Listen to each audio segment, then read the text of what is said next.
Un caso di positività al Covid è emerso tra gli ospiti della struttura Civitas Vite di Vedelago, la casa di riposo da cui la scorsa settimana era risultata positiva un'operatrice. Di lì i tamponi a tappeto, ospiti tutti negativi. Poi lo screening straordinario che oggi ha portato alla luce la positività di una donna di 89 anni, paziente che è stata posta in isolamento assieme all'intero nucleo in cui è inserita all'interno della struttura. Lo screening straordinario è stato disposto ieri sia su 4 persone che presentavano lieve sintomatologia sia sui restanti 20 ospiti senza sintomi ospitati nello stesso nucleo, e proprio oggi una parente degli ospiti presenti alla casa di cura aveva affidato a noi il suo sfogo telefonico. Erano state bloccate le visite, una comunicazione che parlava di tamponi di controllo e che lasciava aperti interrogativi e paure. Sia l'assistente sociale sia la coordinatrice infermieristica hanno detto: noi seguiamo le direttive. Ieri ci hanno detto di bloccare tutto per i tamponi, noi facciamo così. Quando la possiamo rivedere, quando possiamo contattare la mamma, appunto tenendo conto che queste due persone rimangono a casa dalle ferie per aspettare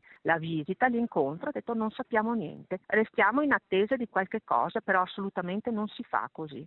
Cioè io penso che comunque un minimo di informazione, un minimo di contatto, un minimo di spiegazione ci debba essere. L'attività di screening straordinario, che va oltre i controlli periodici, è stata disposta e estesa dall'ULSS anche alla giornata di mercoledì e coinvolgerà tutti i restanti ospiti e gli operatori.